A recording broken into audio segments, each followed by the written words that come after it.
ici, je vous entraîne vers le nord pour découvrir la Flandre maritime. Et vous allez voir qu'on peut la conjuguer au pluriel, car elle est pleine de contrastes, de facettes. Et en étendard, Dunkerque, la fière, l'insoumise, avec son fameux carnaval, c'est du casse. Vous allez voir qu'on sait manger ici aussi. Le menu est assez réjouissant. Et qui dit Flandre maritime, dit forcément plage et pêche.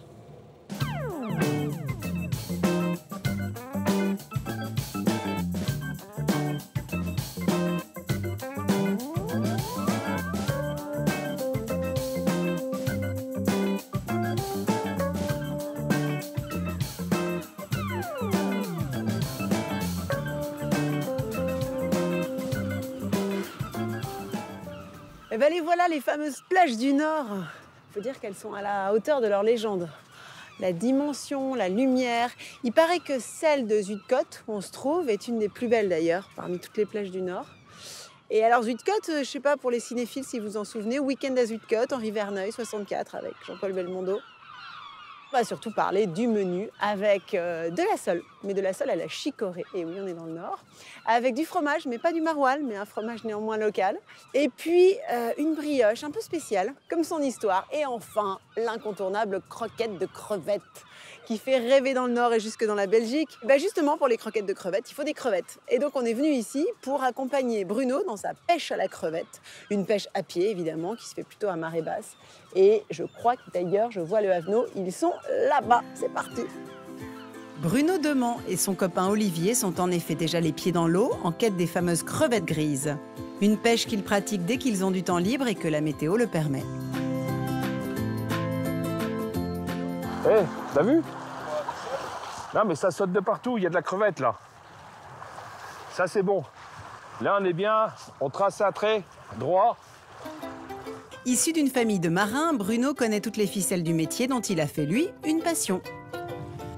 Je crois que ça fait exactement 47 ans que je pêche de la crevette. J'ai eu mon premier filet à l'âge de 11 ans. Un filet en forme de poche, aussi appelé Havenot, mesurant plus d'1 mètre et qu'il faut pousser parallèlement à la côte en raclant le fond sablonneux. Attention. Le dos. Face le dos à la mer.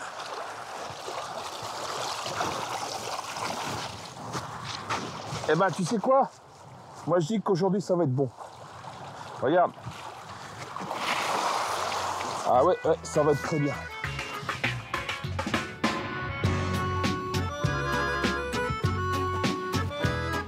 Ouh là là, ça se rafraîchit. Bonjour. Dites donc, ça pèse son poids quand même, votre affaire. Il y a un peu de vent aussi. Bah oui, il y a un peu de vent, mais il y a des jours où il n'y a pas de vent ici? Oui, Ouais, pas beaucoup quand même. Hein. entre le 1er et le 2 août. Bonjour. Bonjour. Ah oui.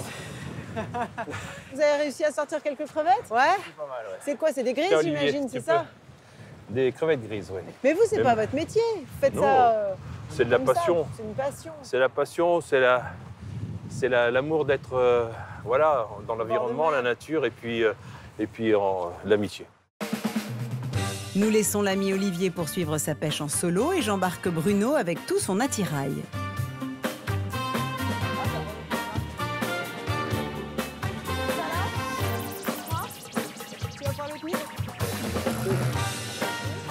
Je pense qu'ils vont se souvenir de nous à Zuidcote.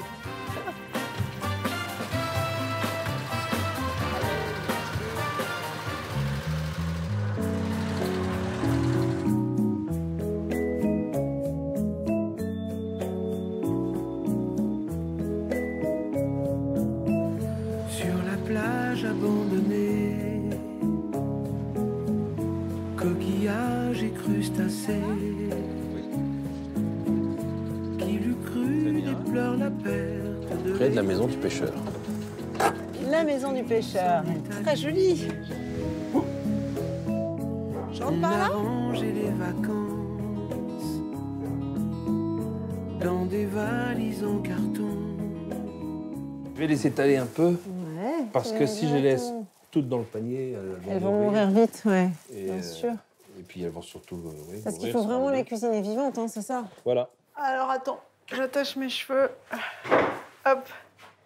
Voilà. Alors, qu'est-ce qu'on fait? Bah, si tu veux bien, je vais demander à mon épouse de venir t'aider parce que moi, je voudrais quand même me changer. Bah oui. Ça fait quelques heures que je suis Tu un veux peu mettre ta tenue de mouillé. lumière, c'est normal. Oh.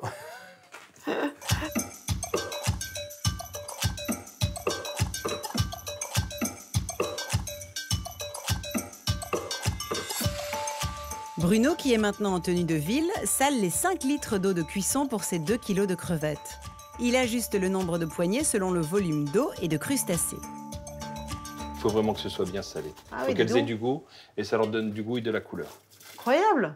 En fait, à l'origine, sur les bateaux Ouais. de pêche, et comme ils le font d'ailleurs toujours, sur le Ouais. bateau de pêche, ils le cuisent avec l'eau de mer. Ah oui, donc il faut à peu près une salinité équivalente Voilà. à celle de l'eau de mer. Voilà. D'accord. On les verse J'y vais aussi. en une fois. Allez hop. Voilà. On Très bien. remue un petit peu, j'imagine, On non? remue un peu. 5 minutes après ébullition, les crevettes ont bien rosé et peuvent être égouttées. Allez, on y va. Allez, On j'y étale. Hop Voilà. là. Première fournée. On est Parti. continue. Alors pourquoi on fait ça? Bah, simplement parce que si je les laissais comme ça dans la passoire, toutes les crevettes qui sont en dessous deviendraient Bien molles. sûr, hein, je comprends, elles seraient trop Non. cuites et Ouais. ouais, évidemment. Ça sera Ah oui, molli. c'est tout en art hein, quand Voilà. même. Hein. Donc là, on va garder le croustillant de sa coquille pour pouvoir Après, je vais les étaler décortiquer. un peu. Et pour cette opération, Catherine, la femme de Bruno, qui est une championne du décortiquage, est venue prêter main forte. Alors montre-moi. Un petit peu qu'elle se... En attendant, je fais la vieille- bonne vieille C'est un petit peu chaud. Voilà. Alors, tu retires la queue. Voilà, je retire la queue et je prends tout doucement. Ah oui, tout simplement. Et voilà. C'est 2 coups. Tout doucement. Mais là, t'en as S'il te quand même plaît. pour 8 jours quand même de décortiquage, on est d'accord. Oh hein non, tu Non, vois, ça non. va très très vite. Ça va traiter. Ouais, 2 C'est coups. bon. Ma première.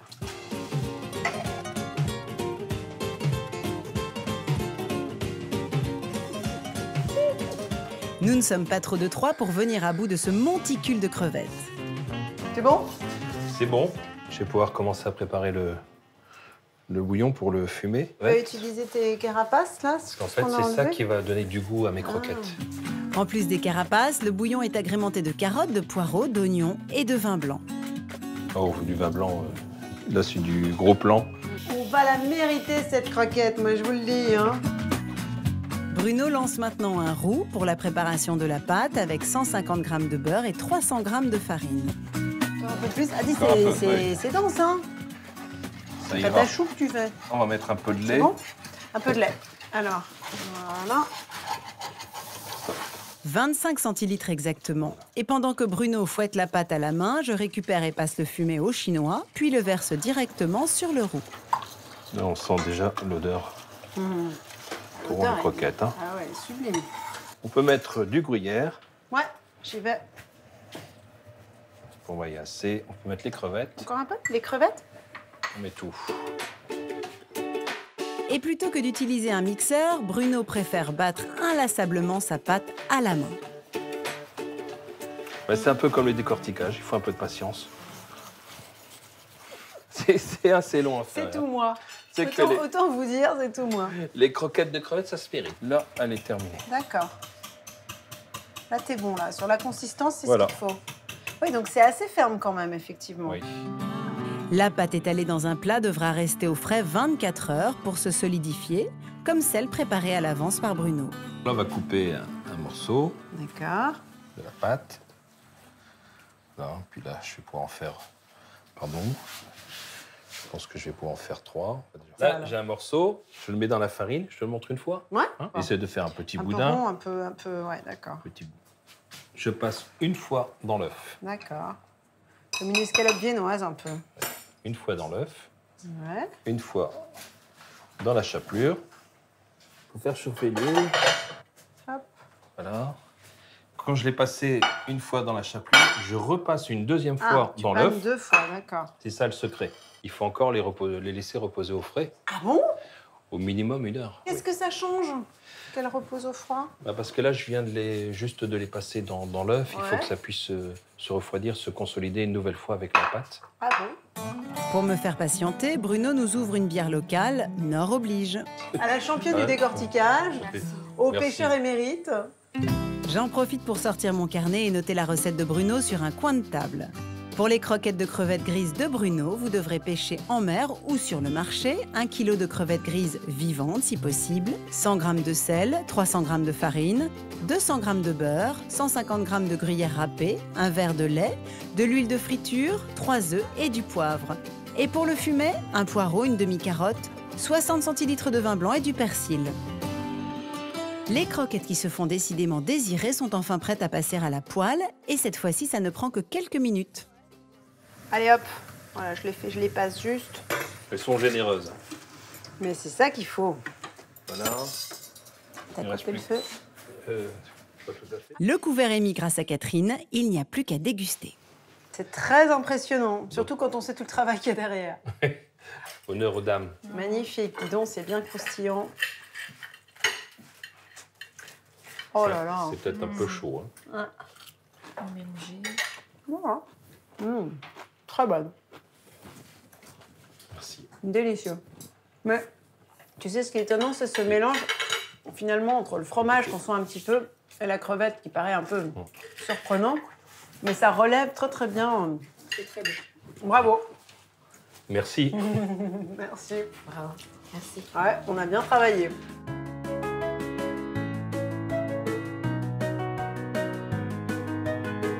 Allez, c'est reparti, car je ne suis qu'au début de mon périple à travers cette Flandre maritime. Je poursuis ma route en direction de la petite ville côtière de Gravelines, car j'ai maintenant rendez-vous avec Christian Cardin. Christian est un ami de Bruno, c'est lui qui m'en a parlé.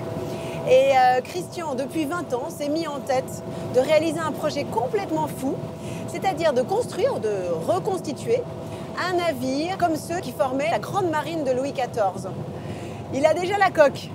Et vous allez voir, c'est quasiment la taille d'un dinosaure.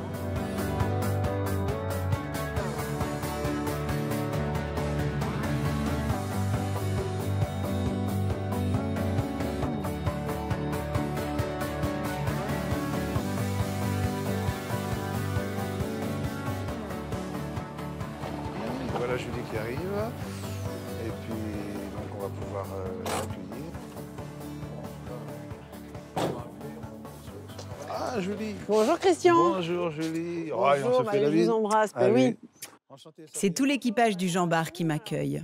Et vous n'avez pas vos costumes, je suis un peu déçue quand même. Ah, Vos jabots, ah vos oui, fraises. j'habite Ah, Charpentier. c'est ça. D'accord, Voilà, oui, ça voilà. c'est vrai que c'est intemporel. Ah, complètement. Mais bon, il faut qu'on joue un petit peu sur les deux, hein, entre le respect de la tradition et puis ce que les normes aujourd'hui nous Bien obligent, sûr. quoi. Non, hein. mais la reconstitution, c'est le bateau, c'est pas forcément C'est le bateau. tout ce qui voilà. est autour. Ouais. On va le découvrir. Si Ah ben, je veux bien, vous j'ai voulez hâte. Allez, on y va. Merci. Donc là, Julie, on va rentrer dans l'atelier des maquettes et des sculpteurs. Mhm. C'est là où on va présenter la façon dont on s'y prend pour reconstruire un vaisseau de la marine de Louis XIV, pour lequel on n'a aucun plan. Parce qu'à l'époque, la construction navale, jusqu'à la seconde moitié du XVIIIe, était une construction de type compagnonnique, qui se faisait par transmission d'un savoir-faire, d'un maître compagnon à un charpentier, autre, à un d'accord. compagnon, etc. On était chorale. C'était de la tradition orale, exactement. Voilà le prototype qui va nous permettre de faire des plans, de reconstituer des plans avant de passer à taille réelle sur le chantier là-bas. Et alors ici, qu'est-ce que... Là, vous travaillez sur quoi? Alors là, c'est la figure de proue Ah qui oui. sera mise sur le Jean Bar, un dauphin, symbole de la ville de Dunkerque, surmonté d'un personnage de la C'est le mythologie dauphin. grecque, D'accord. et qui est en train de... qui fera quand même 4 mètres de haut une fois terminé. Et il suffit de passer la porte pour découvrir le chantier, taille réelle, cette fois-ci. Alors, vous avez ici la forge. La forge, on va fabriquer nous-mêmes nos propres clous. Ça, c'est vous qui les faites. Bonjour. C'est fabriqué ici à la forge. Voilà Michel, qui est un de nos forgerons bénévoles, qui vient ici régulièrement apporter son savoir-faire et qui va fabriquer les clous directement pour nous. Donc là, ce sont les clous que vous fabriquez pour construire le bateau. Voilà, alors ça c'est un tout petit clou. Je vous ai montré un gros clou. Et voilà les clous moyens qu'on va fabriquer. hein.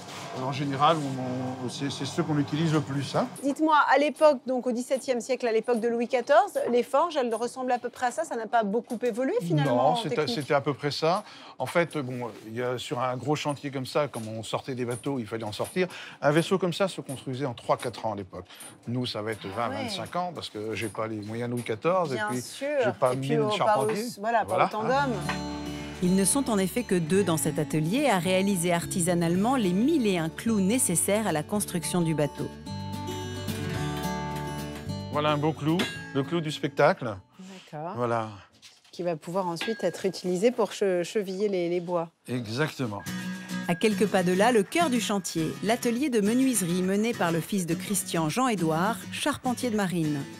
Pour construire le galion, véritable cathédrale maritime, l'équipe de charpentiers utilise des chaînes pluricentenaires de dimensions hors normes qu'elle doit façonner et assembler pour créer les structures du bateau, pouvant aller jusqu'à 17 mètres de haut ou 15 mètres de large. Voilà l'animal. Voilà, Julie, je te propose Mon Dieu. de monter à bord du Jean Bart. Là, on se rend compte de la dimension hein, quand on est au pied de la coque. C'est un monstre. Hein, quelle taille en longueur? 57 mètres de long, de l'étrave jusqu'au château arrière, Ouais. 15 mètres de haut au mètre couple, et 3 ponts, jusqu'à 700 personnes à bord d'un vaisseau comme ça, dont à peu près on 150. embarquait 700 personnes 700 personnes, plus Mon les Dieu. animaux vivants, les vaches, les cochons, les poules, parce qu'il fallait pour bien se nourrir. Très, très Quand on impressionnant. partait C'est des chefs-d'œuvre d'architecture. Hein. Alors ici, on est ce qu'on appelle en fond de carène. On est 6 Ah mètres sous l'eau. Et au-dessus, tu as le premier pont avec les vivres, les animaux, etc. Et alors, cette forme-là du château arrière, c'est comme ça que tu Voilà, l'appelles? c'est ça. Pourquoi cette forme-là en particulier? Alors, c'est parce qu'on ne savait pas faire autrement à l'époque que de construire comme ça. Cette arcasse a une forme un peu, comme tu vois, de lyre. Ou même des Belges nous parlent de verre de bière. Enfin, voilà. Oui, tiens, ça Ça- m'aurait ça étonné peut que le verre de ressembler bière n'en vienne pas sur Voilà, le tapis. exactement. En fait, en dehors des clous dont on a vu la fabrication, le bateau n'est fait que de bois, Que de bois. comme c'était le cas à l'époque. Comme c'était, alors à peu près 1800 mètres cubes de chaîne, 3600 chaînes pour construire un vaisseau comme ça. Heureusement qu'il n'y a que toi en France qui fait ça, parce qu'on n'aurait plus de forêt. hein. Ah oui, oui. Mais rassurez-vous, Christian travaille avec l'ONF, l'Organisation nationale des forêts, qui replante un chêne pour chaque arbre centenaire utilisé par les charpentiers de marine. Est-ce que tu penses qu'on va pouvoir organiser notre repas ici? Ah bah écoute, je pense que ce serait une première et ce serait magique Ah de bah pouvoir oui, faire le pour banquet nous aussi. au sein du Jean Bart, c'est-à-dire qu'on va être enfermé Dans dans le cette cœur du structure, bateau. dans le cœur du bateau.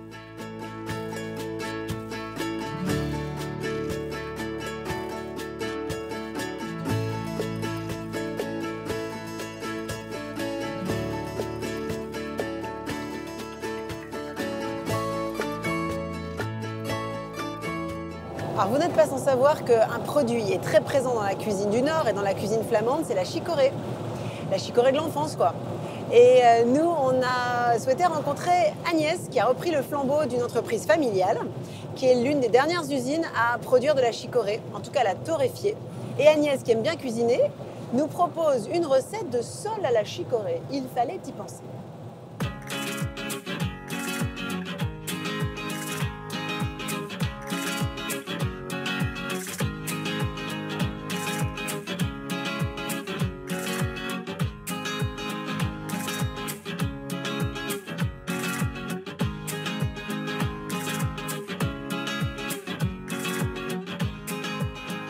Derniers torréfacteurs artisanaux de chicorée en France, Agnès et Benoît ont repris le flambeau de l'entreprise familiale fondée par leur arrière-grand-père en 1934.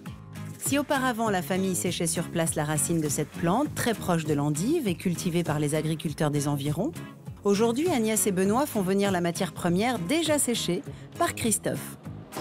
Salut Christophe, tu vas bien? Ça va, Merci. ouais. Tu nous ramènes combien aujourd'hui? Il y a environ 14 tonnes là. Ok, très bien. Les racines de chicorée passent alors directement dans un four monté à 140 degrés, ce qui les déshydrate intégralement et révèle leur parfum et leur coloration. Ça va Ben? Tout se passe bien? Tout se passe bien, la torréfaction s'est bien passée.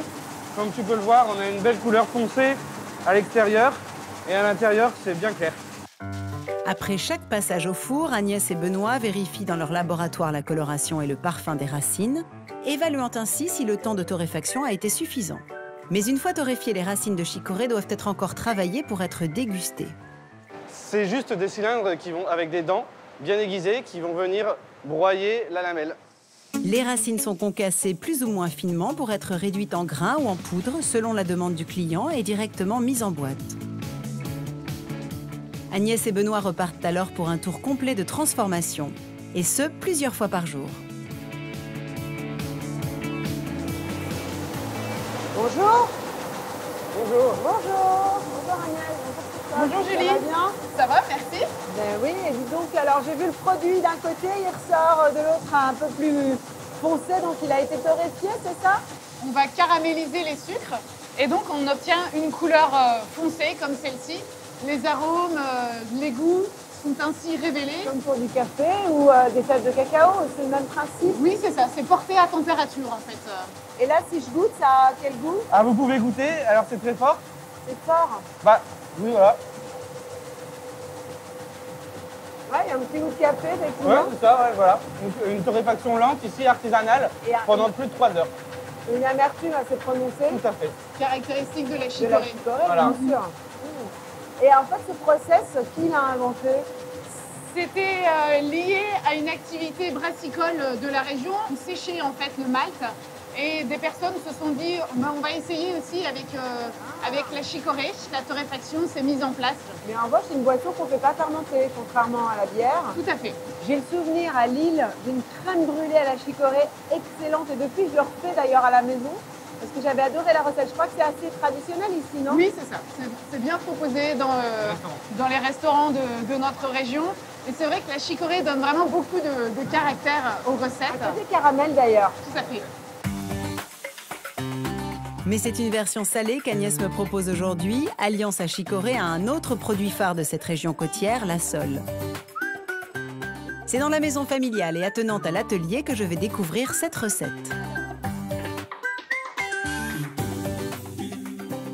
On commence par faire quoi? Alors, c'est une recette donc à base de mie de pain avec du pain complet. Pain céréales même, du coup. Oui, c'est ça, pain aux céréales. Tu veux que je retire la croûte? Oui, c'est ça, vas-y. Donc un pain un petit peu rassis, c'est ça, hein, pas trop frais. Oui, il a quelques jours, il doit avoir 2 jours. D'accord. Tu veux que je mette tout? Oui, on peut mettre tout. Il y a environ 100 grammes de mie. C'est une recette de thon cru, c'est une recette familiale? C'est une recette familiale. C'est mon père qui se colle très souvent aux recettes salées. Ouais. Donc voilà, bien il aime ça. bien en inventer. Tous les ans, on a une fête de la chicorée dans notre terroir. Et il met en avant, lui, la recette plutôt salée et moi, la recette sucrée. Je mets le pain là-dedans? Ok, c'est parti. Donc le beurre, je vais en mettre peut-être un peu moins. Je te propose, avant d'aller un peu plus loin, de mettre un tablier. Mais avec plaisir. Allez hop. Eh ben avec ça, si on vous engage pas à cuisiner la chicorée, je rends mon tablier. Alors, 100 grammes ou 80, d'accord. Du sel et du poivre. Et puis 4 cuillères de chicorée liquide. Là, il y a vraiment cet arôme de grains chauffés, de torréfaction, de céréales rôties. Et cette légère amertume qui est très caractéristique. Puis cette belle couleur. 1, 2. On pourrait mettre des granulés aussi? C'est un petit peu difficile après à étaler. Les grains, ils vont rester assez durs. Il y a d'autres recettes dans lesquelles on peut utiliser le grain. Par exemple, quand on fait des cookies, on peut mettre au-dessus. Oui, le chocolat, des petits grains de Oui, moi je chicorée, fais c'est souvent une bonne avec idée, du ça. chocolat blanc et puis la chicorée en grains. Je mélange tous les ingrédients 2 minutes au mixeur pour réaliser la croûte que nous étalons sur une plaque et placerons au congélateur une quinzaine de minutes. On peut commencer la sauce maintenant. Ouais. Donc ça, c'est pour la sauce? C'est ça. Tu les éminces, c'est ça? C'est ça. Ensuite, on les fait revenir avec du beurre et puis de la chicorée liquide. Ah bon, tu rajoutes de la chicorée dans la sauce? Avec du vin blanc. Et cette chicorée, elle a des propriétés? Nutritionnelle, oui, parce qu'elle est riche en fibres. Historiquement, la racine de chicorée est présente dans la Bible ou dans les papyrus des Égyptiens. Donc, on l'a cultivée, on l'utilisait déjà pour ses propriétés intéressantes pour la santé. Et au XVIIIe siècle, elle était inscrite à la pharmacopée. Ici, dans la région, elle est vraiment utilisée régulièrement en boisson le matin, justement? Ah oui, ça, c'est pas perdu. Non, tout à fait. Vraiment, les gens des Hauts-de-France aiment vraiment utiliser donc les quelques grains à mélanger avec le café moulu. Nous éminçons tous les légumes, carottes, poireaux et oignons et les jetons dans la marmite avant de les arroser de vin blanc. Des glaces au chablis, dis donc. On se prive de rien. Un petit peu de chicorée comme ça aussi à la louche? Oui, c'est ça, à la louche. Tu n'es pas obligée de la mettre en fin de cuisson. Elle peut mijoter, Ah oui, elle va pas oui, perdre son... Non, sans aucun problème. La sauce doit réduire. Je vais donc profiter du soleil et du jardin d'Agnès pour écrire la recette dans mon carnet. Pour la sole en croûte de chicorée d'Agnès, il vous faudra 4 beaux filets de sole, 100 g de pain aux céréales un peu rassis, 100 g de beurre, 5 cuillères à soupe de chicorée liquide, Et pour la sauce, vous prendrez 20 g de beurre, une carotte, 2 oignons, un poireau, une gousse d'ail, 5 cuillères à soupe de chicorée, 20 centilitres de vin blanc, 35 d'eau, du thym, du laurier, du persil et 10 grains de poivre noir pour aromatiser. Enfin, n'oubliez pas 10 centilitres de crème liquide et un peu de beurre.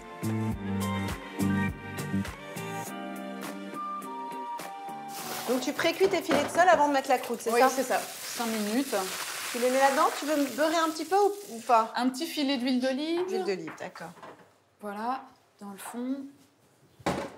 Avec du sel et du poivre. Ils sont beaux nos filets de sole, hein. Je mets ça au four? Tu l'as préchauffé? Oui. Voilà, donc 5 minutes, il doit être à 200 degrés, je pense. 205 minutes. Pendant ce temps, nous filtrons la sauce et la remettons sur le feu avec un peu de fécule de maïs. Il y a à peu près 2 cuillères à soupe. D'accord. Voilà. Et hop, je me permets. On attend un peu de bouillon et puis après, on pourra la retirer du feu. Agnès a récupéré la croûte de chicorée bien solidifiée par le froid. Je la découpe à la taille des filets de sole pour les recouvrir avec. Le tout part sur le grill bien chaud pour 5 minutes. La sauce, bah écoute, voilà. Je la mets là. Qu'est-ce que tu rajoutes là maintenant? Une pointe de crème fraîche. D'accord. Voilà. Pour lui donner un peu d'onctuosité. Tu veux une cuillère? C'est bon. Non, c'est très bon. C'est étonnant parce qu'on a l'acidité du vin blanc, on a l'amertume de la chicorée, la douceur de la crème, le goût présent des légumes. C'est assez subtil. Tout est prêt. Voilà. Il ne reste plus qu'à dresser 2 assiettes et à déguster notre plat au soleil. Allez, ouf. Oh, le bonheur. Il fait beau dans la région, profitons-en. Mais enfin, c'est toujours comme ça. Je dois dire que tu vois, on m'aurait servi, je ne saurais pas forcément ce que c'est parce que c'est quand tu connais pas quand t'as pas la culture de la chicorée, tu n'identifies pas. Mais en tout cas, c'est très joli et mystérieux. Puis on salue ton papa, l'inventeur de la recette. L'inventeur de beaucoup de recettes. De beaucoup de recettes, oui. J'ai compris. C'est très bon. Parce que ça, comme le poisson... Ça se marie bien avec un poisson. Ouais, puis le poisson est quand même très maigre. Donc ça apporte de la rondeur, c'est très agréable. Alors, est-ce que tu serais partante pour venir faire la fête? C'est pas carnaval, hein, mais il y aura un bon esprit. Faire la fête et, autour d'un repas typiquement flamand. Et même y participer en apportant quelques filets de sole à ta façon. Et ça va se passer juste à côté d'ici, à Gravelines. Et ce sera dans la coque du Jean Bart. Ah, très bien, avec voilà. Plaisir. Ah ouais, c'est une première, je crois, hein, sur le chantier. On n'a jamais fait de repas dans le bateau. Ah, super.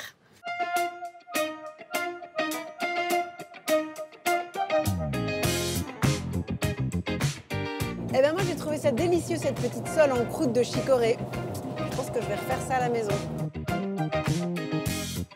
Ça m'a donné envie d'en savoir plus sur la sole, qui est un peu le poisson roi en général, et en particulier dans la région. Nous, on va suivre Frédéric, qui est l'un des pêcheurs qui part tous les matins dès l'aube, à l'heure où blanchit la campagne, du port de Dunkerque. Frédéric fait partie, comme beaucoup de pêcheurs d'ici, d'une dynastie de pêcheurs, donc c'est vous dire s'il connaît le métier.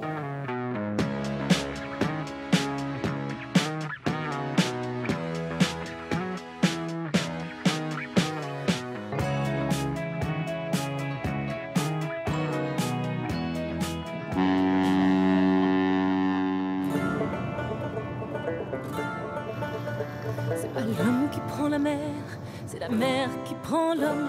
Moi la mer, elle m'a pris, je me souviens, mardi, j'ai troqué mes sentiers. C'est chaque nuit que Frédéric Drogerie, pêcheur depuis 28 ans et capitaine du Sansésia, part en mer pour aller chercher la fameuse sole. Ce poisson noble qui fraye en mer du Nord et sur toute la côte atlantique.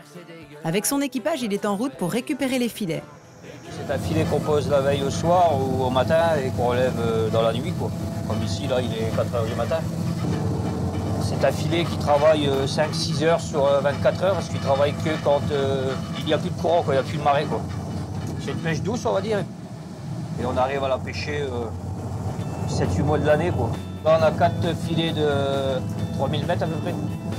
Et là, en ce moment, en moyenne, c'est 50-60 kilos, il n'y a pas grand-chose. L'équipage est pourtant parti au large et a effectué 2 heures de route supplémentaires pour s'assurer une prise fructueuse. Normalement, à cette époque-ci, on devrait commencer à avoir de la sole ici au pied de côte. Mais ça fait 2-3 ans qu'on voit plus de sole, quoi. Depuis l'arrivée des électriciens, des chalutiers électriques hollandais. Les pêcheurs hollandais pratiquent cette pêche électrique depuis 2006. Depuis leur chalut, ils envoient des impulsions électriques dans le sol pour capturer les poissons vivants au fond des mers, comme la sole ou la raie. Une technique néfaste tant pour les poissons. On a remarqué que d'année en année, il y a moins en moins de sole, quoi. Que pendant une période très courte. Que pour les pêcheurs de Dunkerque. Sur Dunkerque, c'est sûr, il y a beaucoup moins de marins. Moi, j'ai commencé, on était 38 bateaux en 90. À l'heure d'aujourd'hui, on est plus que 14. 13 minutes. 13 minutes. On va finir ça et après on aura la marée pour revenir là. Alors. Le soleil illumine doucement la mer en se levant. C'est signe qu'il faut rentrer au port pour trier et apporter le poisson à la criée. C'est la sirène des pêcheurs. Ceci est un lieu de recueillement. Tous les ans, le 15 août, on vient bénir la mer pour les marins pêcheurs et tout ça. La jolie sirène qui marque l'entrée du port depuis 1989 est devenue au fil du temps et des vagues une figure emblématique de Dunkerque.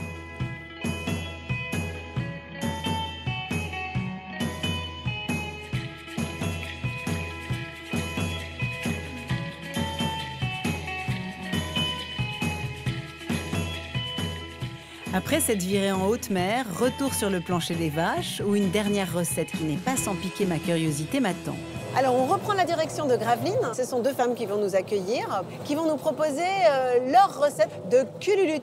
Le cululute, c'est un dessert très local, dont j'ai compris qu'il voulait dire le cul à lulute. Après, on va découvrir ensemble.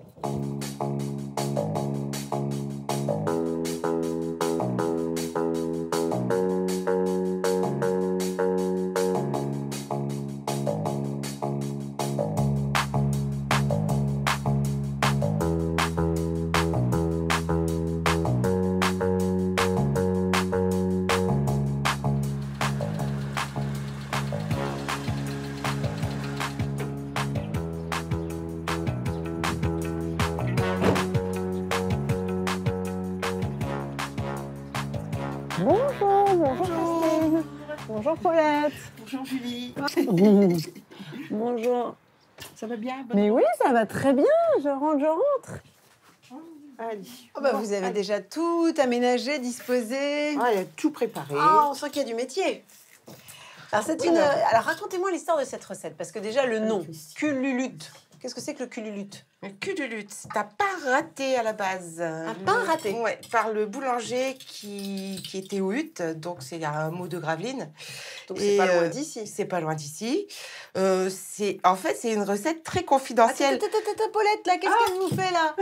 Oh, elle est tellement confidentielle qu'elle veut pas donner la recette, donc elle le fait pendant qu'on discute. Voilà. J'ai compris la technique. C'est ça en fait. Ça y est, c'est fait. Et oui, parce que c'est une recette, en fait, elle ne sort pas de Gravelines ni de Grandfort. En fait.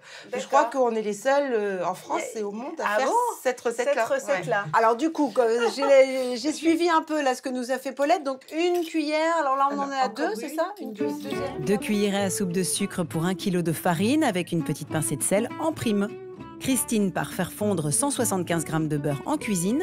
Je reste côté salon et casse les 6 œufs avec Paulette. Alors ça vient d'où ce nom? De Monsieur Lulute. Ah, il y avait un Monsieur Lulute? C'était son surnom. Et quel rapport avec le cul? Pardon, mais... Non, parce que c'est la forme avec le torchon. Quand on va le faire cuire, il y a les nœuds qui vont se mettre dans le milieu et normalement, ça fait des fesses. Ça fait des fesses. Les fesses à Lulute. D'accord. Christine mélange le beurre fondu au lait froid, y ajoute un cube de levure. Elle intègre ce mélange, nos 6 œufs battus et enfin des raisins secs dans la farine. Reste à pétrir cette pâte, à moi l'honneur. Allez, hop. Je sens, ah là là, le regard sur mes épaules. Oh, avec des années de pratique, c'est terrible ce que vous me faites là. Non. Normalement, je le prends dans les mains puis je fais ça comme ça. Ouais. Comme ça quoi? Oui. Voilà, comme ça. Puis l'ouvrir un peu. L'ouvrir comme ça. Voilà. Faut bien le pétrir. Ça vous voilà. bien? Ça vous paraît bien? Impeccable. Ouais. C'est impeccable. Alors, on va le laisser, j'imagine, pousser un peu, gonfler un peu. 1h30 à 2 heures. D'accord. Le temps de cuisson. 1h30, 2 heures de pousse. Alors. 1h30, 2 heures de cuisson. Autre particularité, une fois la pâte briochée bien poussée, elle est soigneusement enveloppée dans un torchon. Vous allez carrément plonger le tout dans l'eau. Oui. C'est drôle parce que finalement, on n'est pas très loin du Christmas pudding des Anglais. Eux, ils ne le cuisent pas dans l'eau, mais ils le cuisent à la vapeur. Mais c'est un peu ça. Hein. Prêt à plonger. C'est parti. Allez. Sauf des cuillères dans le fond. Et j'y vais. Et voilà. Oh, c'est étrange. Oups, allez-y, lâchez-le. Voilà. Il va descendre petit à petit. Et on recouvre et il va être immergé naturellement. Voilà. Et voilà. Et on le laisse comme ça. Et voilà. Oh là là, c'est fou ça. Donc la preuve qu'il est réussi, c'est que il coule pas. Il coule pas. Je laisse la pâte mijoter sur le feu et note donc la recette façon Christine et Paulette dans mon carnet. Pour ce dessert de carnaval, vous prendrez 1 kg de farine, 150 g de raisins secs, 6 œufs, 1 cube de levure de boulanger, 220 g de lait, 2 cuillerées à soupe de sucre, 175 g de beurre et une bonne pincée de sel.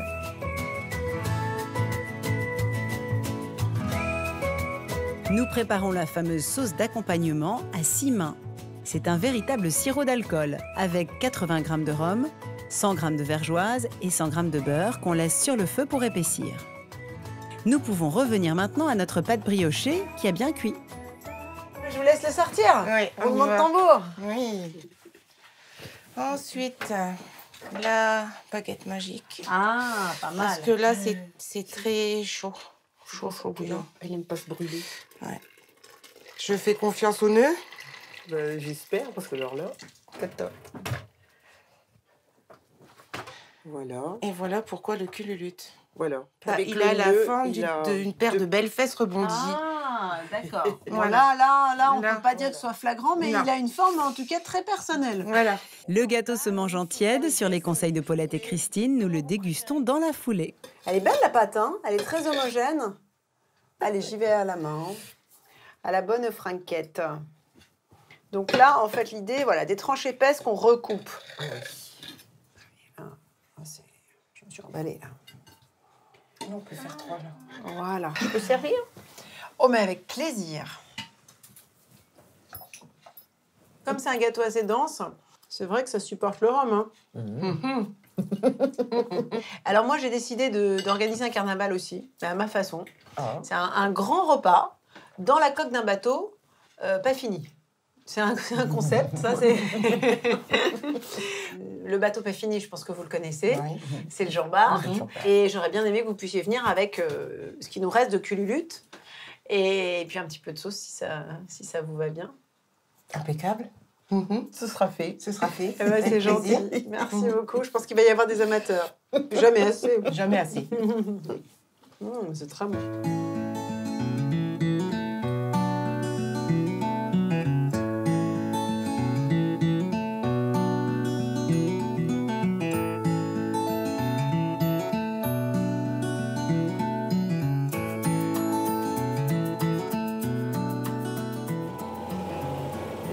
Se compose doucement. Il nous manque le fromage. On va éviter le maroilles, un peu incontournable, mais en même temps on connaît. Et on va vous parler d'un fromage moins connu, mais tout aussi local, le Berg. Benoît élève ses 65 vaches, au sein desquelles on compte une dizaine de vaches rouges flamandes, qui est une race locale évidemment. Elle donne un lait très savoureux, très gras. Et comme Benoît fait son fromage, mais aussi son beurre, il a tout intérêt à entretenir, à valoriser cette race endémique. Mais avant d'aller voir ces vaches dans leur pâturage, nous allons faire un petit détour par la capitale de la Flandre-Maritime, Dunkerque. C'est au cœur de la cité, à 2 pas de l'hôtel de ville, tout de rouge vêtu, que nous retrouvons Benoît Pirins. Chaque semaine, il vend sur le marché de la cité les produits de sa ferme laitière. Beurre, crème fraîche, fromage blanc, mais surtout son fromage de Berg, que les habitués s'arrachent. Je voudrais une part de fromage de Berg. D'accord. Un petit peu moins. Un petit peu moins, Voilà. comme ça? Alors, 3,15 € s'il vous plaît. C'est vrai qu'il est bien connu ici, il est fort demandé, surtout à Dunkerque, on en vend beaucoup, on va dire. Ça date du XVIIe siècle. Ça serait les Hollandais qui seraient venus avec un fromage fait à base de lait écrémé, qu'ils ont eu l'idée aussi d'utiliser les fonds de cuve de bière et ils frottaient les fromages avec de la bière. Donc c'est pour ça que la tradition s'est faite comme ça. Bonjour madame.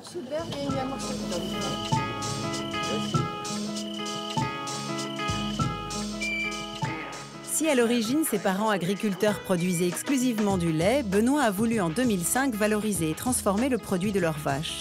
Un cheptel composé de Primolstein, vaches laitières par excellence, et de quelques flamandes rouges, une race endémique, un temps menacée d'extinction et que la famille a toujours tenu à conserver. La rouge flamande, sa particularité, c'est qu'elle a des taux quand même qui sont différents de la Holstein. Elle va faire plus de beurre et un peu plus de fromage au litre de lait. Mais par contre, elle va produire moins. Chaque jour, ces 65 vaches lui fournissent 1500 litres de lait. Les 2 tiers partent à la laiterie et le dernier tiers permet à Benoît de confectionner son fameux fromage. Le lait de la traite arrive ici. Donc on a d'un côté la matière grasse qui sort et de l'autre côté le lait écrémé. On a besoin de 2 tiers de lait écrémé et 1 tiers de lait entier pour fabriquer notre fromage au lait écrémé. Donc c'est un fromage qui est light en fait. Une fois le lait caillé et réduit en petits grains, Benoît peut mouler ses fromages. On fait ça à l'ancienne, c'est un moulage à la louche si on peut dire. Les moules sont perforés, donc le sérum va pouvoir encore s'évacuer. Plus les grains sont petits ou plus le fromage sera ferme. Durant 24 heures, Benoît va laisser égoutter les fromages en les disposant les uns sur les autres et va les retourner régulièrement. Il sale au passage ces tomes, une autre de ses spécialités, pour leur donner un peu plus de goût et leur garantir une meilleure conservation. Puis il se rend dans la salle d'affinage pour s'occuper des fromages de Berg. La grande particularité du fromage de Berg, c'est qu'il est affiné à la bière. Nous venons frotter un par un tous les fromages. On fait ça deux fois par semaine et à force de le faire, c'est vrai qu'on ressent le goût, la levure de la bière sur le fromage. Je préfère prendre une bière blonde, une bière de table, tant qu'elle soit locale, en fait, c'est ce qui apporte le plus pour nous. Voilà, on aime tellement la bière dans les Flandres qu'on en met même sur le fromage. Après 4 semaines d'affinage, cette pâte pressée non cuite aura une belle croûte bombée à la couleur orangée et exprimera pleinement les saveurs maltées.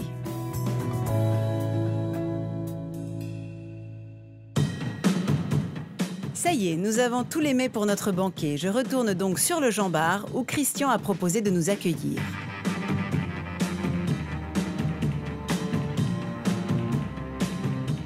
Sur le site, Christian me fait découvrir un dernier atelier inattendu, la saurisserie, où il fait fumer saumon ou morue selon la saison. Alors pourquoi une saurisserie ici sur le chantier de construction du Jean-Bar? En fait, l'idée était de montrer aux visiteurs que le développement durable, il trouve tout son sens à l'époque avec le fumage du poisson. C'est-à-dire que pour nourrir 1000 personnes qui avaient peut-être sur un chantier comme ça, on fumait et on salait. Alors je vais appeler Nicolas, oui, je veux bien. Et puis tu vas assister au fumage de la mise en route. Parce que je peux pas rentrer là, effectivement. Oui, voilà. Une... Nicolas, pour des raisons allez, sanitaires. si tu Bonjour, peux mettre Nicolas. en route, je vais t'ouvrir la porte. Hop là. Et attention. Ah oui, quand même. La promesse est tenue. Ah oui. Hop. Ça y est, Nicolas, c'est parfait. Et combien de temps tu laisses tes filets? C'est pendant 5 heures. Il y a 7 jours d'affinage à peu près en chambre froide. Et après, il est découpé. Après, il est découpé. Et l'enfiler, voilà. Et on va pouvoir le goûter aujourd'hui. Et on va pouvoir le goûter. Ah, tu me rassures. Voilà. Jean-Édouard et son acolyte finissent de dresser la table qu'ils ont installée au cœur de la coque. Nicolas m'a préparé de belles planches de saumon tout juste fumées. Elles feront office d'entrée. Bruno, notre pêcheur de crevettes, Agnès, la torréfactrice de chicorée et Frédéric, son fournisseur de sol, sont à l'abordage. Bonjour Julie. Bonjour Agnès. Bonjour Frédéric. Bonjour Julie. Bienvenue. Vous pouvez commencer à vous installer si vous voulez. Christine, Paulette et Benoît, le fromager, complètent l'équipage. Bonjour Christine. Bonjour. Ah non, très bien. Merci Benoît qui arrive avec le magnifique fromage. Les fromages. Il est temps d'entamer ce repas qui débute avec un assortiment de rillettes de saumon et de tranches de poisson fumé préparées à la minute dans la saurisserie. Alors, nous avons du gravlax et du fumé au bois du Jean-Bar. En Scandinavie, c'est une préparation très courante. C'est un saumon qui est mariné en général avec du sel et du sucre. Et de la nette, probablement. Exactement. J'appuie sur le buzzer, c'est qui Jean-Bar? Expliquez-moi. Alors Jean-Bar, c'est un fils d'une lignée de corsaires, d'un Dunkerquois. Donc contemporain de Louis XIV? Complètement contemporain.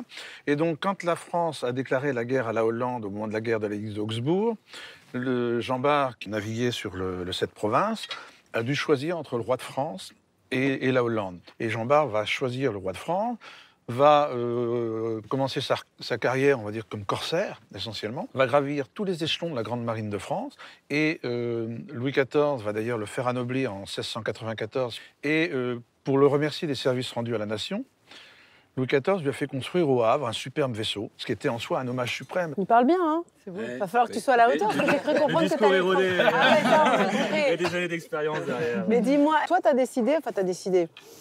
Oui, c'était ton père te l'a pas imposé, Du tout. Mais t'as vécu dans cette... Je suis né presque en même temps que le projet, dans le sens où je suis né en 90 et mon père a créé le projet en 92. Et donc j'étais bercé par ça toute mon enfance. Pour se faire un peu d'argent l'été, je venais travailler ici en saisonnier pour faire les visites. J'ai demandé à mon père s'il pouvait me garder après la saison. Donc il a dit, si tu veux rester, il va falloir que tu fasses un peu de charpente avec les charpentiers, un petit peu de maçonnerie, un peu de tout. Donc je suis resté et je suis jamais parti. Les succulentes planches de saumon à peine achevées, Bruno nous sert les croquettes de crevettes accompagnées de persil frit et d'un petit fumet. J'aime bien rajouter un peu de citron sur les croquettes. Décortiqué par nos soins. Oui, c'est vrai que tu as participé. Ah oui, je vais poser des RTT. Waouh, c'était le bizutage. C'est ça. Vous m'avez pas dit. Ton petit fumet réduit, là. Parfait. Ah, c'est ma femme qui serait heureuse de savoir faire ça.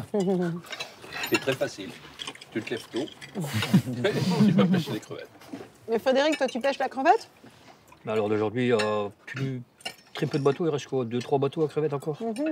Qu'est-ce qu'on pêche principalement alors ici? Ici, principalement, on est à pêche plutôt la sole.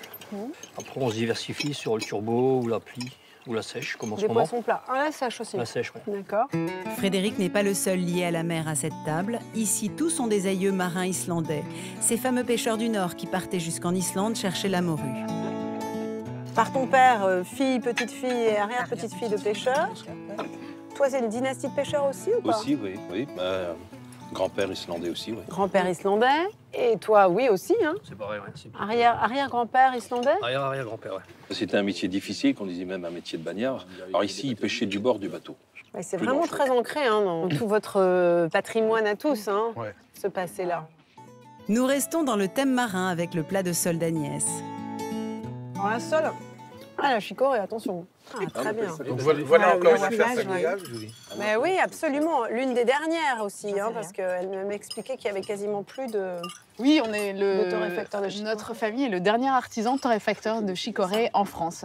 Allez-y, servez-vous C'est un en produit sauce. qu'on utilise de moins en moins, que les anciens utilisaient énormément. Voilà. Alors, on l'utilisait énormément, avec quelques le café. grains avec le café moulu, et puis ensuite on percole l'eau dessus. Aujourd'hui, on en vend quand même dans toute la France. Il n'y a pas que dans la région Nord-Pas-de-Calais où on a l'impression que les petites grand-mères utilisent le grain. Et sinon, notre entreprise vend quand même 50% de notre production dans le monde entier. Donc aux États-Unis, au Japon, en Australie. Et qui l'utilisent comment, on sait? Sous forme de boisson, généralement, après de colorants. Substitut au café, j'imagine aussi. Oui, voilà, c'est ça. Alors, qu'est-ce que vous pensez de cette sole à la chicorée? Malcolm m'a parlé que C'est bon. Ça change, la sole de nature. C'est original, hein? C'est raffiné. C'est très raffiné, exactement, c'est le terme. Qui dit Nord dit Bergue. Si pour certains le village évoque le film Bienvenue chez les Ch'tis, d'autres le connaissent surtout pour son fromage frotté à la bière.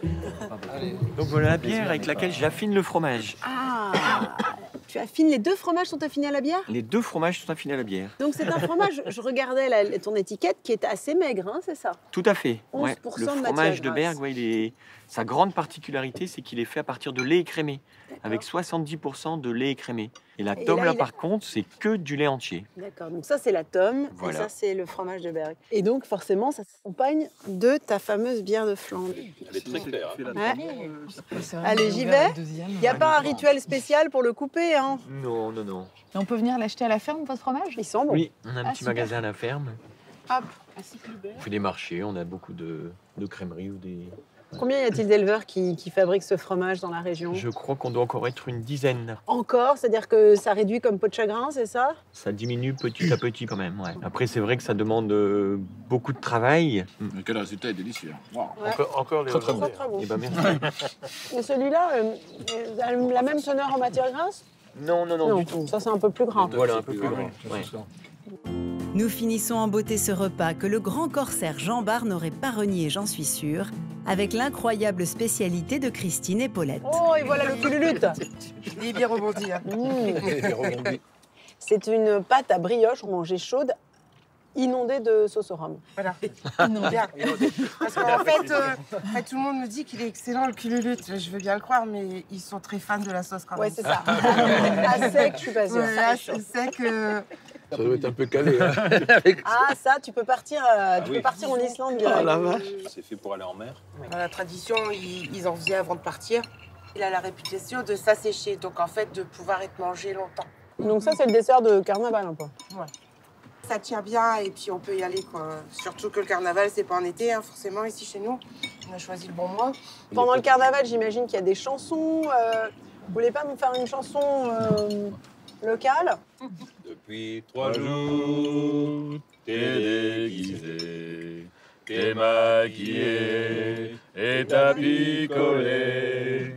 Te voilà sur le point de partir, cap sur l'Islande, moi au flétan, pour des morues, pour des harengs, viens dans la bande, pense au présent. Yeah. Hey, bravo!